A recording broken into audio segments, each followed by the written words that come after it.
মাগরিব নামাজের পরে কারোর সাথে কথাটা বলে এই দোয়াটি 7 বার পরে আল্লাহ তাআলার কাছে যা চাইবেন আল্লাহ আপনাকে তাই দান করে দিবে। সুবহানাল্লাহ। মাগরিব নামাজের পরে কারোর সাথে কথা না বলে আপনি যদি এই দোয়াটি 7 বার পড়তে পারেন আল্লাহ তাআলার কাছে যা আপনি চাইবেন আল্লাহ তাআলা আপনাকে তাই দান করবেন। সুবহানাল্লাহ বিহামদিহি। প্রিয় বন্ধুগণ আমার, মাগরিব থেকে এশা একটি গুরুত্বপূর্ণ দোয়া কবুলের সময়। আল্লাহ রব্বুল আলামিন আমাদেরকে তার কাছে চাইতে বলেছেন। রব্বুল আলামিন বলেন, ইস্তাঈনু বিস-সাবরি ওয়াস-সালাহ ইন্নাল্লাহা মা'আস-সাবিরিন।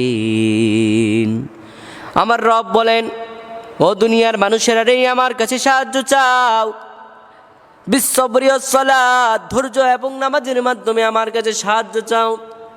জেনে রাখো, ইন্নাল্লাহা মা'আস-সাবিরিন, নিশ্চয় আমি আল্লাহ রব্বুল আলামিন ধৈর্য ধারণকারীদের সঙ্গে রয়েছি।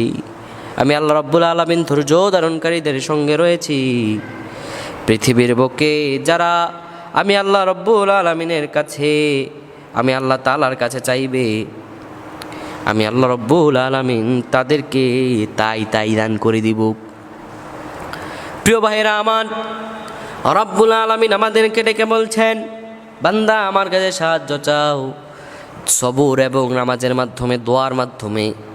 মাগরিব নামাজের পরে একটি দোয়া মাকবুলের সময় আপনি যদি কঠিন অবস্থায় থাকেন আল্লাহ তাআলার কাছে যা চাইবেন আপনি তাই আল্লাহ তাআলা দিয়ে দিবে। ঋণগ্রস্ত আছেন আল্লাহ তাআলার কাছে চান, অভাবগ্রস্ত আছেন আল্লাহ তাআলার কাছে চান, মামলা মোকদ্দমায় জড়িয়ে আছেন আল্লাহ তাআলার কাছে চান, এই আমলটি করে চান। আল্লাহ তাআলার কাছে আপনার চাইতে দেরি হবে কিন্তু আমার রব আপনাকে দিতে দেরি করবেন না। সুবহানাল্লাহ। প্রিয় বন্ধুগণ আমার, মাগরিব নামাজের পরে কারোর সাথে আপনি কথা বলবেন না। জায়নামাজে বসে থাকবেন। জায়নামাজে বসে থাকার পরে আপনি 7 বার পড়বেন, আল্লাহুম্মা আজরিনা মিনান নার, আল্লাহুম্মা আজরিনা মিনান নার, আল্লাহুম্মা আজরিনা মিনান নার। এই দোয়া পড়ার পরে, আর এই দোয়া পড়ার পরে 7 বার, এই দোয়া পড়ার পরে দুরূদ শরীফ পড়বেন 10 বার। দুরূদ শরীফ কয়বার? 10 বার।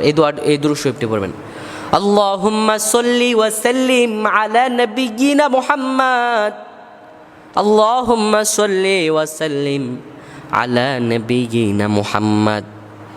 এই দুরূদ শরীফটি আপনি 7 বার পড়বেন। 7 বার পড়ার পরে এই দুরূদ শরীফটি আপনি 10 বার পড়বেন। দোয়াটি আপনি পড়বেন 7 বার। 7 বার পড়ার পরে এরপরে আল্লাহ তাআলার কাছে আপনি মুনাজাতে যা যা চাওয়ার সব চাইবেন। যা চাওয়ার আছে আপনার সব কিছু আল্লাহ তাআলার কাছে চাইবেন। চাওয়ার পরে আবার আপনি দুরূদ শরীফ পড়ে নেবেন 7 বার। প্রথমবার আপনি দোয়া পড়ছেন 7 বার, এরপরে দুরূদ শরীফ পড়ছেন 10 বার। আল্লাহ তাআলার কাছে যা চাইবেন, এরপরে দুরূদ শরীফ পড়ে নেবেন 7 বার। কয়বার? 7 বার।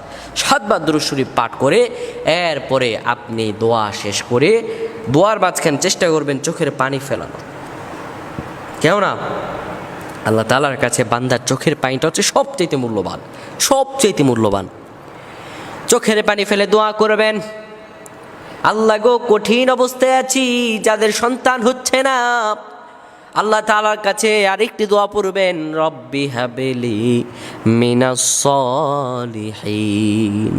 হে আল্লাহ, আপনি আমাকে একজন সৎকর্মশীল সন্তান দান করেন।